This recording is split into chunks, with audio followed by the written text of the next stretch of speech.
السلام علیکم ناظرین، میں ہوں ابو المعظم ترابی پروگرام سندھ کنارے کے ساتھ اعتدال نیوز کے اسٹوڈیو سے۔ اپوزیشن اور حکومت کی آپس میں بنی ہوئی ہے، ٹھنی ہوئی ہے، لیکن اس کے ساتھ ہی حکومت اظہار رائے کی آزادی کو بھی ناپسند کر رہی ہے۔ اپوزیشن کو کوریج دی جائے تو حکومت کو ناپسندگی کا اظہار کرنا پڑتا ہے، اور یہاں تک بات پہنچی ہوئی ہے کہ پیمرا کو استعمال کر کے میڈیا کو بند کرنے کی اور جو میڈیا کے لوگ ہیں ان پہ پابندی لگانے کی بھی پوری کوشش کی جاتی ہے۔ اس وقت بھی بعض چینلز جو ہیں بند ہیں، بعض جو اینکرز ہیں انہیں کسی بھی میڈیا پہ پروگرام کرنے کی اجازت نہیں ہے۔ اس کے پیچھے کیا پس منظر ہے، کیا پیش منظر ہے، اور حکومت کیا چاہ رہی ہے، اس حوالے سے آج ہم بات کرتے ہیں۔ ہمارے اسٹوڈیو میں موجود ہیں ہمارے سینئر صحافی ہیں، تجزیہ کار ہیں، کالم نگار ہیں، دانشور ہیں، محمد اسلم آوان صاحب۔ بہت شکریہ، خوش آمدید اسلم صاحب۔ بتائیے یہ کیا صورتحال ہے کہ ایک طرف حکومت اور اپوزیشن کی تو آپس میں ٹھنی ہوئی ہے اور ایک دوسرے کو برداشت نہیں کر پا رہے، اور حکومت اپوزیشن کو جمہوری حق دینے سے بھی بھاگ رہی ہے، تو میڈیا کو بھی بند کرنے کی کوشش کی جا رہی ہے، اظہار رائے کی آزادی بھی پابندی لگائی جا رہی ہے، تو یہ کیا سارا معاملہ ہے؟ شکریہ ترابی صاحب۔ اصل میں اس کا میں جو پس منظر ہے، جو میڈیا کو کنٹرول کرنے کی جو اس وقت گورنمنٹ کی اسکیم ہے یا اوور آل رہی ہیں کچھ چیزیں، اس کا پس منظر یہ ہے کہ جس وقت جنرل مشرف کے ساتھ ڈیل کر کے نواز شریف اپنی فیملی کے ساتھ اس ملک سے نکل رہے تھے، کوئی غالباً یہ سن 2000 یا 2001 کی بات، تو اس کی خبر جو ہے وہ سب سے پہلے زی نیوز نے بریک کی، جو انڈیا کا ایک نجی چینل، تو اس سے ان کو بڑی امبیرسمنٹ ہوئی، کیونکہ ابھی تک نواز شریف اس وقت ایئرپورٹ پہ تھا اور یہ خبر جو ہے لیک ہو گئی، اور جس طرح سے وہ لیک ہوئی اس سے گورنمنٹ جو ہے وہ کافی امبیرس ہوئی۔ تو اس کے بعد انہوں نے ایک فیصلہ کیا ہمارے اسٹیبلشمنٹ نے، اور خاص طور سے مشرف نے، کہ وہ یہاں پر اپنے ہی مقصد پرائیویٹ اور نجی چینل جو ہیں ان کو لائسنس دیں گے اور ان کو پروموٹ کریں گے، اور ان کو پھر اپنے طریقے سے جس طرح پی ٹی وی کو مینیج کرتے ہیں ان کو بھی اسی طرح مینیج کریں گے۔ تو یہ چینل جو ہے یہ انہوں نے سب سے پہلے جیو کو لائسنس ملا، پھر اے آر وائی کو لائسنس ملا، پھر اس کے بعد لائسنس ملتے گئے۔ آغاز میں تو اس بات کی سمجھ لوگوں کو نہیں آئی، کیونکہ چیزیں جتنی بھی تھیں وہ ساری کی ساری پوری اسکیم کے مطابق جو ہے وہ چلتی رہی، تو لیکن بعد میں جب آہستہ آہستہ ان کو اس میڈیا کو جو ہے جو وکلا کی تحریک تھی اس میں بڑے بھرپور طریقے سے استعمال کیا گیا، اور کچھ لوگ یہ بھی کہتے ہیں کہ وہ جنرل مشرف کو جو ہے اقتدار سے نکالنے کے لیے وہ تحریک منظم کی گئی تھی، اور اس تحریک کو جو ہے توانائی ہے وہ میڈیا نے دی تھی، تو میڈیا کو اس وقت جو ہے وہ پراپرلی استعمال کیا گیا۔ تو اس وقت میڈیا کے اندر ایک اس قسم کا احساس نے جنم لیا تھا کہ وہ یہ جو کچھ کر رہے ہیں وہ یہ آزادی یا جو چیزیں ہیں وہ ان کی اپنی ہیں، اور یہ طاقت ان کی اپنی ہے، اور وہ جس طرح بھی چاہیں گے وہ اسی طرح کریں گے۔ پھر بعض آپ دیکھ لیں کہ آپ نے کئی اینکروں سے سنا ہوگا کہ وہ اس حد تک تعلیم میں چلے گئے تھے کہ حکومتوں کو چیلنج بھی کر دیتے تھے، اور حکومتوں کو ٹاپل کرنے کی بات کرتے تھے، حکومتوں کو بنانے بگاڑنے کی بات بھی کرتے تھے۔ تو لامحالہ پھر ایک وقت ایسا آنا تھا کہ چیزیں جو ہے وہ کنٹرول ہونی تھی۔ آپ دیکھ لیں پھر میڈیا کو نواز شریف کی گورنمنٹ کو ٹاپل کرنے کے لیے کس طرح استعمال کیا گیا، تحریک انصاف کو کس طرح کوریج دی گئی، اس کے دھرنے کو کس طرح کوریج دی گئی۔ آگے 10 15 آدمی بیٹھے ہوتے تھے، ساری رات سارا دن جو ہے پاکستان کا سارا میڈیا جو ہے اس پر فوکس ہوتا تھا، 24 گھنٹے عمران خان ہی چلتا تھا، تو یہ اس کو چلایا جا رہا تھا۔ تو یہ اس وقت بھی میڈیا کنٹرول تھا، لیکن اس کی نیچر مختلف تھی اس کنٹرول کی۔ اس میں ان کو اس طرح کنٹرول کر کے گورنمنٹ کے اگینسٹ فکس کر دیا تھا کہ لوگ یہ سمجھتے تھے، یا خود میڈیا بھی یہ سمجھتا تھا کہ ہم آزاد ہیں، اتنے آزاد ہیں کہ گورنمنٹ کے خلاف جو بھی چاہیں، جو جس قسم کی بات وہ کر سکتے ہیں۔ لیکن اب وقت اور حالات نے جب کروٹ لی ہے تو چیزیں بالکل بدل گئی ہیں، پالیسیز بدل گئی ہیں، اسکیم بدل گئی ہے۔ تو اب آپ جو ہی عمران خان کی گورنمنٹ، پی ٹی آئی کی گورنمنٹ آئی ہے، تو انہوں نے سب سے پہلے جو ہے میڈیا کے گلا دبانے کی کوشش کی ہے۔ ایک تو یہ ہے کہ انہوں نے میڈیا کو جو ایک سبسڈی ٹائپ اشتہارات ملتے تھے، 20% جو تھا یا 22% جو تھا وہ گورنمنٹ کی طرف سے ملتا تھا، کم و بیش 80% جو ہے وہ پرائیویٹ سیکٹر سے آتا تھا، تو انہوں نے وہ 20% بھی بند کر لیا، اور ریٹنگ کا سلسلہ بھی ختم کر دیا۔ اس سے یہ ہوا کہ ان کے جو نرخ تھے اشتہارات کی اس کا بھی ایک پرابلم بن گیا. غیر ملکی کمپنیاں جو ہے وہ اشتہارات جو ہے دینے سے گھبراتی تھی کیونکہ ریٹنگ کا پتہ نہیں چلتا تھا کس کا کتنا نرخ ہے. ریٹنگ بھی بہرحال کسی نہ کسی حد تک اس کو بھی وہ بھی کنٹرول تھی, بلکہ 100% کنٹرول تھی کہ کس کی ریٹنگ اوپر کرنی ہے, کس کی ریٹنگ جو ہے نیچے کرنی ہے. تو یہاں آ کر ایک پرابلم ڈیولپ ہوا, اور اس کے ساتھ ہی سوشل میڈیا جو ہے اس نے جنم لے لیا. اب خبر جو ہے گورنمنٹ چاہتی تھی کہ ہم مین اسٹریم میڈیا کو ریگولیٹ کریں اور اس کو پراپرلی اس طرح رکھیں جس طرح ریاست کی پالیسی ہے. تو اس میں ایک تو یہ ہے کہ یہاں پر جو میڈیا تھا ہمارا وہ پہلے سے ایک خاص ٹریک پہ تھا, اس کو کنٹرول کرنے والی قوتیں جو تھیں وہ اس کو استعمال کرتی رہی ہیں گورنمنٹ کے خلاف. تو اب سچویشن جب بدلی ہے تو میڈیا کے تو ایک عادت بن چکی تھی حکومت پہ تنقید کرنے کی, تو سچویشن تھوڑی سی بدل گئی. اور جب وہ اس پوزیشن میں آ گئے کہ وہ اس گورنمنٹ پر اور اس گورنمنٹ کے جو پشتیبان ہیں ان پر تنقید کرنے لگے, تو لامحالہ پھر آپ دیکھ لیں کہ سینکڑوں جو ہے ہمارے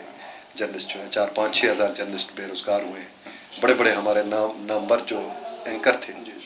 ان کے پروگرام بند کرا دیے گئے. بلکہ پاکستان کی سب سے بڑی جو ریاست ہے یا سلطنت ہے میڈیا کی, جیو اور جنگ کی, اس کے مالک جو ہے وہ پابند سلاسل ہے ایک مبہم سے کیس میں. تو یہ جو ہے, لیکن اس کے بالکل پیرالل جو ہے ایک سوشل میڈیا آہستہ آہستہ استوار ہوتا رہا جس کا کسی کو پتہ بھی نہیں چلا. اس میں بھی پہلے کنٹرول کرنے کی کوشش کی گئی ہے, اور آپ دیکھ لیں کہ سلیم شہزاد اور کئی ایسے لوگ جو سوشل میڈیا پہ کام کرتے تھے وہ مارے گئے.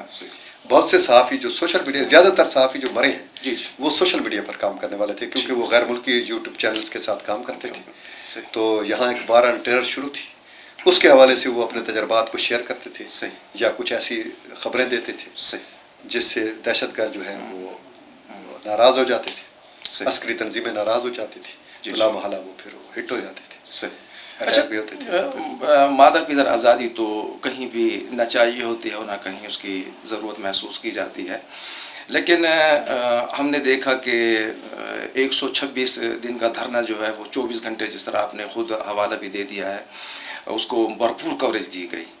عمران خان نے انڈیا میں جا کے ہماری اسٹیبلشمنٹ کے خلاف, ہمارے جرنلوں کے خلاف بات کی, اور بہت سارے ان کے انٹرویوز موجود ہیں مختلف مقامات پہ, ملک کے اندر بھی ملک کے باہر بھی, انہوں نے بہت کچھ کہا. لیکن آج پی ڈی ایم کے بیانیے کو وہ کہتے ہیں کہ یہ بغاوت ہے, یہ غداری ہے, یہ ریاست کے خلاف ہے. تو کیا حکومت کے خلاف بات کرنا, وزیر اعظم کے خلاف بات کرنا, یہ غداری اور بغاوت ہے؟ اور اس فوج کی آڑ میں, اسٹیبلشمنٹ کی آڑ میں میڈیا کو بھی پابند کرنا اور میڈیا اینکرز کو بھی اداروں سے نکلوا دینا اور ان پہ پابندی لگا دینا. تو آپ کیا سمجھتے ہیں کہ جو موجودہ حکومت کر رہی ہے, اگر وہ اپنا ماضی دیکھے تو اسے اسی میڈیا نے کوریج دی, اسی میڈیا کے کاندھے پہ سوار ہو کر وہ مسلم لیگ نون کی حکومت کے خلاف یا نواز شریف کی حکومت کے خلاف کامیاب ہوئے, الیکشن میں کامیاب ہوئے, اور اب حکومت بنا کر وہ اسی جو اپنا جو ایک رویہ تھا, اپنا جو طرز عمل تھا, اسی کو پی ڈی ایم کے لیے, اپوزیشن کے لیے برداشت نہیں کر رہے, میڈیا کی جو آزادی ہے اسے برداشت نہیں کر رہے. آپ نہیں سمجھتے کہ یہ اظہار رائے کی آزادی میں پابندی لگائی جا رہی ہے, آئین جو حق دیتا ہے, جو بنیادی انسانی حقوق ہیں, اس کے خلاف ہے؟ دیکھیں, میں آپ کو یہ بات, میں نے جو آپ کو اس کا بیک گراؤنڈ بتایا ہے نا کہ ہمارے میڈیا کا ایک نفسیاتی پس منظر ہے, اور یہ جو الیکٹرانکس میڈیا ہے یہ تو ابھی اس کی بڑی تھوڑی سی عمر ہے, 15-20 سال کی اس کی عمر ہے. یہ جو پرنٹ میڈیا ہے یہاں پر وہ کو 150-200 سال سے یہاں پر کار فرما ہے, اس کے اندر میچورٹی آ گئی ہے, بہت سی ذمہ داری بھی آ گئی ہے. تو جہاں تک میڈیا کی آزادی کا سوال ہے تو یہ بڑا کمپلیکیٹڈ سوال ہے. اب یہ کچھ عرصہ پہلے کی بات ہے, کچھ 2-2.5 سال پہلے کی بات ہے, جو واشنگٹن میں جو ہے, واشنگٹن کی جو پریس کلب ہے, اس نے نیو یارک ٹائمز جو ہے اس کے ایک چیف رپورٹر کو وہاں پر بلایا اور انہیں کہا کہ آپ ہمیں آزادی اظہار کے حوالے سے کچھ آگہی دیں. تو اس نے اپنی گفتگو کا آغاز یہاں سے کیا کہ آزادی اظہار نام کی کوئی چڑیا اس دنیا میں موجود نہیں ہے, اور اگر آج بھی میں اپنی اوریجنل اوپینین دیانتدارانہ طور پر اگر اس کو میں آن ایئر کر دوں یا پرنٹ میں لے آؤں تو مجھے یہاں سے اپنی کالر سے پکڑ کر دفتر سے باہر کھڑا کر دیا جائے گا اور میں بے روزگار ہو جاؤں گا. پوری دنیا میں جو میڈیا ہے وہ ریگولیٹ ہوتا ہے, میڈیا کنٹرول بھی ہوتا ہے. کچھ ڈائریکٹ بھی ہوتا ہے کچھ انڈائریکٹ بھی ہوتا ہے. جیسے کارپوریٹ میڈیا جو ہے اس کو ڈائریکٹ بھی کنٹرول کرتی ہے, انڈائریکٹ بھی وہ اشتہارات کے ذریعے کنٹرول ہوتا ہے. ملٹی نیشنل کمپنیاں جو ہے وہ ان کی پالیسی پر اثر انداز ہوتی ہیں, یہاں بھی ہوتی ہیں. تو اصل میں یہاں پر جو شفٹ آئی ہے نا, یہ ایک پیراڈائم شفٹ آئی ہے. یعنی پہلے جو میڈیا تھا اس کو فوکس کر کے جنرل مشرف اور پھر نواز شریف اور پیپلز پارٹی کی گورنمنٹ کے اگینسٹ جو ہے میڈیا کو کچھ قوتوں نے سپورٹ کیا. اب سچویشن یہ بنی کہ وہی قوتیں جو ہے وہ یہ چاہتی ہیں کہ اس گورنمنٹ کے خلاف میڈیا جو ہے وہ پوزیشن نہ لے, لیکن میڈیا کا ایک بہاؤ ایک بن چکا ہے اور ان کی عادت بھی بن چکی ہے, ان کا مزاج بھی بن چکا ہے اس قسم کا. تو یہاں پر ایک کانفلکٹ پیدا ہوا اور ایک تنازع پیدا ہوا, جس کی وجہ سے کچھ معاملات گڑبڑ ہوئے اور میڈیا کو کنٹرول کرنے کے کوشش کے دوران بہت سی چیزیں کریمبل بھی کر گئیں. یعنی آپ دیکھ لیں کہ بہت بڑی میڈیا انڈسٹری تھی وہ اس وقت کساد بازاری کا شکار ہے. ہزاروں کارکن جو ہے وہ بے روزگار ہو گئے ہیں, بڑے بڑے چینل جو ہیں وہ بالکل بیٹھ گئے ہیں, بڑے بڑے صحافیوں کی تنخواہیں کم ہو گئی ہیں, آدھی تنخواہیں رہ گئی ہیں, کچھ کی چوتھائی تنخواہیں رہ گئی ہیں. تو یہ ایک ایشو بن گیا ہے. لیکن دیکھیں دنیا میں جتنی بھی اس وقت انفارمیشن کا جو لیول ہے یا آزادی اظہار ہے وہ بنیادی طور پر اس کی اساس ٹیکنالوجی پہ ہے. یعنی امریکن گورنمنٹ جو ہے یا برٹش گورنمنٹ جو جمہوریت کے بہت بڑے چیمپئن اور علمبردار ہیں, ان کو بھی اگر یہ انفارمیشن ٹیکنالوجی کے ذرائع نہ ہوتے تو وہ بھی اسی طرح کنٹرول کرتے جس طرح آج ہمیں کر رہے ہیں. تو لیکن یہ ہو نہیں سکتا. انفارمیشن ٹیکنالوجی اتنی طاقتور ہے, آپ دیکھ لیں کہ آپ گورنمنٹ جو ہے وہ مین اسٹریم میڈیا کو ریگولیٹ کر سکتی ہے, لیکن وہ واٹس ایپ کو, فیس بک کو, ٹویٹر کو, انسٹاگرام کو اور اس قسم کے جتنے بھی سوشل میڈیا کے ذرائع ہیں وہ ان کو کنٹرول نہیں کر سکتے. ایک لمحے میں جو ہے وہ خبر جو ہے پوری دنیا میں ایک کونے سے دوسرے کونے میں پھیل جاتی ہے. تو اس لیے میرا اپنا یہ خیال ہے کہ گورنمنٹ جس طریقے سے مین اسٹریم میڈیا کو کرش کرنے کی کوشش کری ہے یا ان کو کنٹرول کرنے کی کوشش میں اس کو بگاڑ رہی ہے, اس سے کچھ بنے گا نہیں. آپ دیکھ لیں کہ یہ 24 نیوز کا جو ایشو ہے جس نے نواز شریف کی تقریر جو ہے وہ شائع کی ہے, اس کی وجہ سے وہ اور بار بار وہ کر رہے ہیں. اور یہاں پر ہمارا جو گورنمنٹ کی جو اتھارٹی ہے میڈیا کی وہ کہتی ہے کہ آپ اس کی تقریر نشر نہ کریں,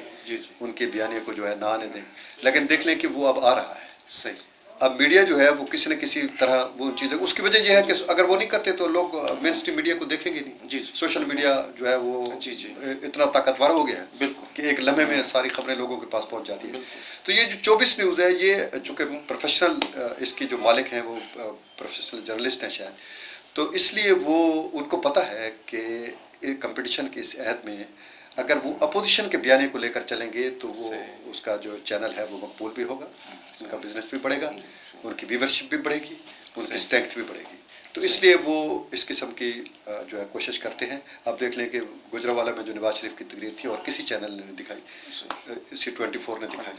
کوئٹے میں جو نواز شریف کی تقریر تھی اور کسی بڑے چینل نے دکھائی, انہوں نے دکھائی. تو اس پر جو ہے ان کو تعدیب کا نشانہ بھی بنایا جاتے ہیں. اور جتنی بھی اب اینٹی گورنمنٹ خبریں آتی ہیں یا گورنمنٹ کے پر تنقید ہوتی ہے وہ یہ کرتے ہیں. تو لامحالہ اس پر ایک وبال اور ایک دباؤ ہے, ان پر اشتہارات کو بھی ان کا کوانٹم جو ہے وہ کم کیا جاتا ہے, ان کا اور پابندیاں بھی لگائی جاتی ہیں. لیکن ان کو پتہ ہے کہ اس سے ہمیں فائدہ ہوگا. اور آج دیکھ لیں کہ آج ہم احتجاج یہاں پر جو کر رہے ہیں تو اس لیے کر رہے ہیں کہ اس پر حالانکہ ہمارا براہ راست ان سے کوئی تعلق نہیں ہے, لیکن ہم ان کے کہنے کا جو حق ہے, یعنی ان کے اظہار رائے کا جو حق ہے, اس کے لیے ہم لڑیں گے. اور یہ بات بھی میں آپ کو بتا دوں کہ یہ جو تحریر اور تقریر کی آزادیاں ہیں یہ کبھی بھی انسان کو ایسے پلیٹ میں رکھ کے مفت میں نہیں ملی. اس کے لیے 4000 سال پر محیط انسانی سماج کی بڑی پیچیدہ جدوجہد اس کے پیچھے کھڑی ہے. اس لیے آسانی سے انہیں کوئی سرنڈر بھی نہیں کرتا, اور کسی نہ کسی شکل میں پوری دنیا میں, چاہے وہ امریکہ ہے, چاہے برطانیہ ہے, چاہے روس ہے, چاہے چین ہے, جہاں بھی ہے جہاں پر اتھارٹیرین رجیمز ہیں سب چیز کنٹرول میں ہے. یعنی چین جو ہے وہ ایک اتھارٹیرین رجیم ہے, وہاں ہر چیز کنٹرول میں ہے, میڈیا سب چیز نیشنلائز ہے, انڈسٹری نیشنلائز ہے, میڈیا نیشنلائز ہے, وہ ساری چیزیں کنٹرول میں. لیکن اس کے باوجود بھی وہاں سے خبریں جب بھی چاہتی ہیں وہ اب وہ نکل آتی ہیں, کیونکہ ٹیکنالوجی اتنی طاقتور ہو گئی ہے کہ وہ چیزیں نکل آئیں. تو لامحالہ جو انسان کو اس وقت آزادیاں ملی ہوئی ہیں اظہار کی اور رائے کی اور بنیادی انسانی حقوق, ان کو ختم کرنا یا ان کو کرٹیل کرنا یہ ایک ڈیفیکلٹ کام ہے. اور ہمارے جیسے سماج کے اندر تو یہ خطرناک بھی ہے, کیونکہ جب اس قسم کی کوشش کرے گی ریاست تو ریاست اور عوام کے درمیان ایک تفریق ڈیولپ ہوگی, اور اس گیپ کے اندر جو ہے وہ دشمن بھی انٹر ہوگا اور کئی اور فسادات بھی اس کے اندر بنے گے. تو اس لیے ہماری یہ درخواست ہے گورنمنٹ سے کہ ان کے پاس اگر اتنی اسکل ہے, اتنی مہارت ہے کہ وہ مین اسٹریم میڈیا کو ریگولیٹ کر سکتے ہیں تو وہ ضرور کریں.